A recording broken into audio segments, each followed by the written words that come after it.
everyone, and welcome to the Real Screen Team. I'm Chris, and this is Andrew. And explain why we're here and not in our usual studio. We're not here in our usual studio because some of these characters are green. And it's been rather difficult to, have them be visible. Issues with the color green. Welcome to one of our recurring segments, Expert and Novice, in which one of us goes ahead and show the other something that we're a huge fan of that they have never seen. My pick this time is the anime known as My Hero Academia. Anime is, of course, a unique animated series or movie or thing that is created in Japan. It's a lot similar to things that we see here in America, but they're done in a much more unique style over there in Japan. And anime has become a huge craze here in America over the last several decades. It pretty much is now one of the top tier forms of entertainment, period. And of course, growing up, I became a huge fan of anime, and I'm starting to watch a broad array of series. And of course, one of the ones that I became a huge fan of is My Hero Academia. And why not give a little bit of a rundown or overview of My Hero Academia? My Hero Academia is a Japanese superhero manga and anime television series created by manga writer and illustrator Kohei Horikoshi. The manga has been serialized in Weekly Shonen Jump since July 2014. In 2016, the series was adapted into an anime television series by the Japanese anime studio Studio Bones. From April 2016 to now, 4 seasons have been made and broadcast all over the world, and a 5th season has been announced to be released later in 2021. The manga has sold over 26 million copies. As well, the anime and manga have received overwhelming positive responses and praise from both critics and audiences. And it's considered one of the best series in both manga and anime of the 2010s. American manga publisher and anime distributor Viz Media has been translating the manga into English and publishing it both digitally and in physical copy in America since 2015. While American anime distributor Funimation has produced the English subtitle and dub for the anime since 2016. And I have to tell you, I'm a huge fan of this series. I've always grown up watching things involving superheroes and supervillains, and this is more than just a show about superheroes and supervillains. This goes into watching characters grow as heroes and as people. And I absolutely love it. And I knew this could definitely be the perfect way to introduce anime to Andrew. Well, right now we're just going over season 1 of My Hero Academia, so right now this is the only season we're going over for right now, and that's the first season Chris has introduced me to so far. Yep. Because, admittingly, you've never really watched anime. Not really. Did you ever try watching anime? No, not really. I was mainly interested in like old American cartoons, mainly growing up. there were a couple Japanese shows like Digimon. Pokemon. Nah, not Pokemon. Really? Not even Pokemon? Nah, I never really got into it. Wow. Bruh, you never wanted to be the very best like no one ever was? I didn't understand really the real premise of the show, other than trying to be the best Pokemon trainer, which wasn't really my thing. I just wanted real action. That's why you went with the other form of Japanese entertainment, the Sentai. Yeah. Something we're definitely going to go into later on. Yeah. Here, talk to us about some of the characters on the show. Well, why don't I go ahead and go into a little bit of an overview of or concept of the show. Okay. The world they live in, miraculously, people started developing superpowers or abilities that they call quirks. And it has grown to the point where 80% of the population has these powers. And of course, some people use it for good and others use it for evil. And it has grown in such a way that you have superheroes in your everyday life. But the unique thing about it is, for people to be superheroes, you have to, one, go to school, you have to get a license to practice being a superhero, and you also have to register what your power is. You pretty much have to go through the process as if you're going through a driver's license and registering a car. But, hey, it's worked out well. And so many different superheroes around stopping crime and doing whatnot. It's like a comic book come to life in their world. And, of course, one of the biggest fans of superheroes is our main character, young Izuku Midoriya. He's a humongous fan. He studied superheroes. He pretty much is in love with the number one hero in the world, All Might. But there's one issue.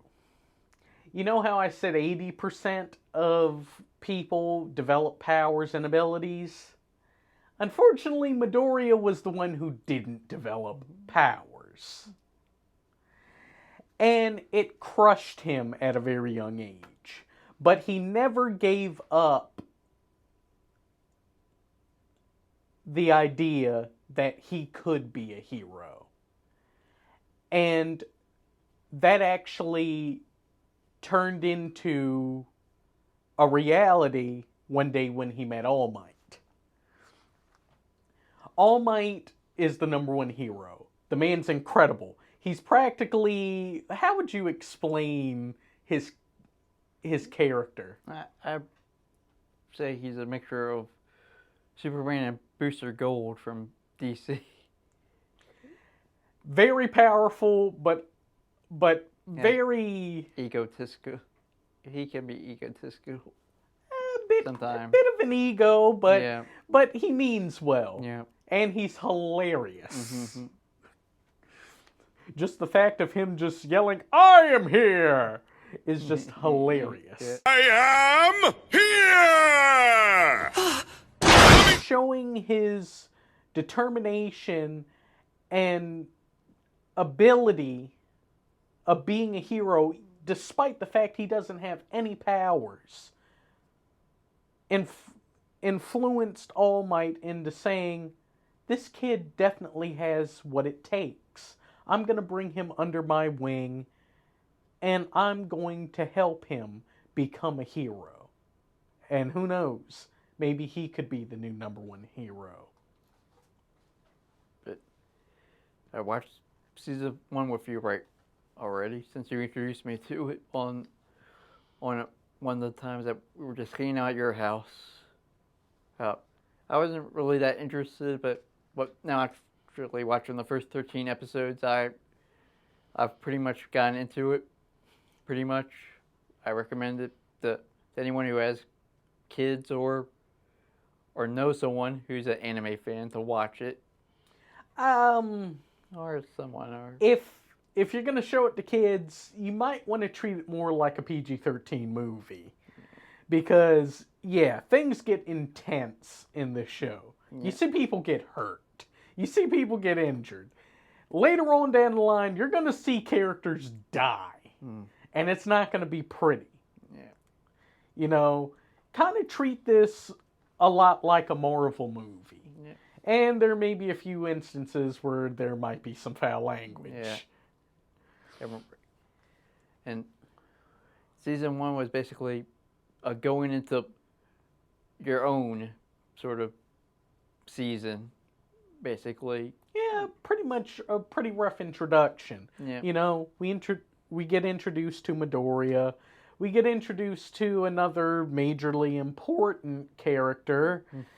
And kind of, I wouldn't say he's the villain, but he's definitely an antagonist. Katsuki Bakugo. The kid has all the potential in the world to be a hero, but he's an absolute monster, a villain, a demon, and I hate him. You know, this is more of a shonen anime. This is action. This is, you know, adventure. You know, you may like something more that's a bit slice of life, you know, a bit more mundane, like the type of sitcoms that people would tend to watch, or, you know, much more kid-oriented cartoons, you know, like Arthur or SpongeBob, things like that. There's also things like sci-fi. Yep. You know, there's a vast array of anime. I've always loved... Or horror when it comes to anime. Yeah. But I've always loved shonen. I mean, that's my bread and butter. I know I've watched other types of anime, but I love the shonen anime. But so far, what are you thinking of the series? Right now, I'm enjoying the first season. The first season's been very interesting, where I thought one thing was going to happen, then it came to a U-turn mid-season. Threw you for a loop, huh? Yep. So, and some storylines were kind of left in the dark after the end of season 1 because of the final climax battle going on there. That left some storylines that you mentioned out already. So it's been very. So I was very kind of disappointed in that it kind of left on that. Well, that we didn't really get resolution, but then again, there is another season coming up. Well, 3. Yeah. And a 5th coming soon. Yep. So we'll go more into their storylines in the later seasons. Or should I say, for me, in the later seasons, since you're already caught up, pretty much. And their abilities as things go along. What would you rate season 1? I mean, I give it a 7 out of 10. Oh, really? Yeah, I thought it was pretty good. But like I said, it was the open-endedness from the last couple episodes storylines that kind of dropped me off a little bit. I'm like, as much as I like the action, I'm like, what about the storylines that suddenly just dropped off? Well, yeah, I mean, it's the first season. Yeah. We're just getting introduced to Midoriya and his whole class of characters. Yeah. You know, like Ochako Uraraka, one of the best girls, and all of his other classmates, like, you know, Ochako and Tenya Ida, who pretty much become his best friends. Yeah. And as well as seeing them start their training to become heroes. Yeah. So, I mean, it's definitely a good spot for anyone to start watching. For anyone who may have just a little bit of an interest in checking out an anime to go ahead and check this out, and it can really engross you. Personally, for me, um, I would give the first season a very solid 8. You know, initially I wasn't fully sure if when I first watched the show, I wasn't sure if I was going to get into it. But I immediately got engrossed after like the first 3 episodes I watched. And I told you I pretty much binged most of the season in a matter of a couple of days. Yep. So I highly recommend this show. I highly recommend it. And as the seasons go along, we'll get a bit more into depth with all the characters and their abilities as things go along. You can always watch us, the Real Screen Team, here on Pack 14 or on YouTube. We have our own YouTube channel. It's a brand new thing. We might be going more into more spoiler alerts later on in later videos. Well, yeah, definitely. Especially for season 1. Well, season 2. Yeah. Just do an episode recap sometime. Yeah. You know, give us suggestions on how we should go along with reviewing these things. Do you want to know more in-depth spoiler territory? We could go more in-depth with episode reviews, or we can go a full-on discussion about the whole season. You know, go ahead, let us know in the comments. Yeah, so continue to watch us on Pack 14 and on YouTube. And should I go ahead and send us home? Yeah. Well, I hope you all have enjoyed this. Definitely come back and definitely come back again and enjoy this with us. Thank you. Let's fade to black.